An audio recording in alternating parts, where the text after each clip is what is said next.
John 11. Now a certain man was ill, Lazarus of Bethany, the village of Mary and her sister Martha. It was Mary who anointed the Lord with ointment and wiped his feet with her hair, whose brother Lazarus was ill. So the sisters sent to him, saying, Lord, he whom you love is ill.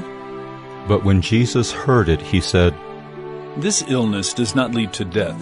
It is for the glory of God, so that the Son of God may be glorified through it. Now Jesus loved Martha and her sister and Lazarus. So when he heard that Lazarus was ill, he stayed 2 days longer in the place where he was. Then after this he said to the disciples, Let us go to Judea again. The disciples said to him, Rabbi, the Jews were just now seeking to stone you, and are you going there again? Jesus answered, Are there not 12 hours in the day? If anyone walks in the day, he does not stumble, because he sees the light of this world. But if anyone walks in the night, he stumbles, because the light is not in him.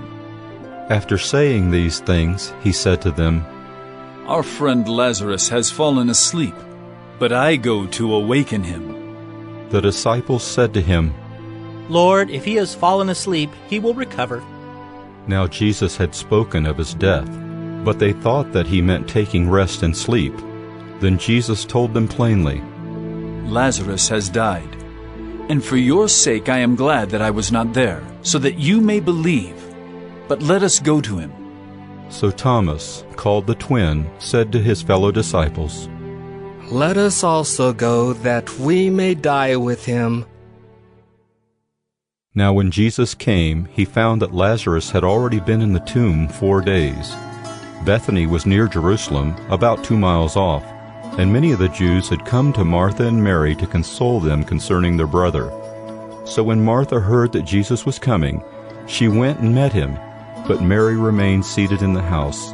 Martha said to Jesus, Lord, if you had been here, my brother would not have died. But even now, I know that whatever you ask from God, God will give you. Jesus said to her, Your brother will rise again. Martha said to him, I know that he will rise again in the resurrection on the last day. Jesus said to her, I am the resurrection and the life. Whoever believes in me, though he die, yet shall he live. And everyone who lives and believes in me shall never die. Do you believe this? She said to him, Yes, Lord, I believe that you are the Christ, the Son of God, who is coming into the world. When she had said this, she went and called her sister Mary, saying in private, The teacher is here and is calling for you. And when she heard it, she rose quickly and went to him. Now Jesus had not yet come into the village, but was still in the place where Martha had met him. When the Jews who were with her in the house, consoling her, saw Mary rise quickly and go out, they followed her, supposing that she was going to the tomb to weep there. Now when Mary came to where Jesus was and saw him, she fell at his feet, saying to him, Lord, if you had been here, my brother would not have died. When Jesus saw her weeping, and the Jews who had come with her also weeping, he was deeply moved in his spirit and greatly troubled. And he said, Where have you laid him? They said to him, Lord, come and see. Jesus wept. So the Jews said, See how he loved him. But some of them said, Could not he who opened the eyes of the blind man also have kept this man from dying? Then Jesus, deeply moved again, came to the tomb. It was a cave, and a stone lay against it. Jesus said, Take away the stone. Martha, the sister of the dead man, said to him, Lord, by this time there will be an odor, for he has been dead 4 days. Jesus said to her, Did I not tell you that if you believed, you would see the glory of God? So they took away the stone, and Jesus lifted up his eyes and said, Father, I thank you that you have heard me. I knew that you always hear me, but I said this on account of the people standing around, that they may believe that you sent me.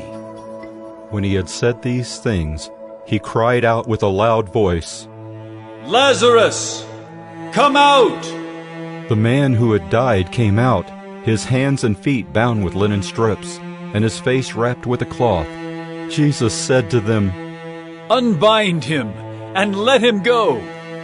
Many of the Jews, therefore, who had come with Mary and had seen what he did, believed in him. But some of them went to the Pharisees and told them what Jesus had done. So the chief priests and the Pharisees gathered the council and said, What are we to do? For this man performs many signs. If we let him go on like this, everyone will believe in him, and the Romans will come and take away both our place and our nation.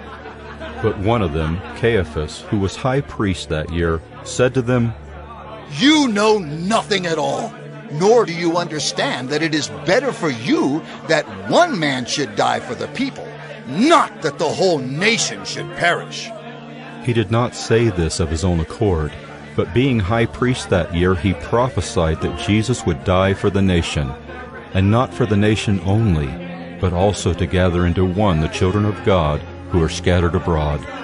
So from that day on they made plans to put him to death. Jesus therefore no longer walked openly among the Jews, but went from there to the region near the wilderness, to a town called Ephraim, and there he stayed with the disciples. Now the Passover of the Jews was at hand, and many went up from the country to Jerusalem before the Passover to purify themselves.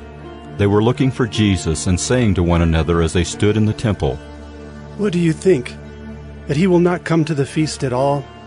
Now the chief priests and the Pharisees had given orders that if anyone knew where he was, he should let them know so that they might arrest him.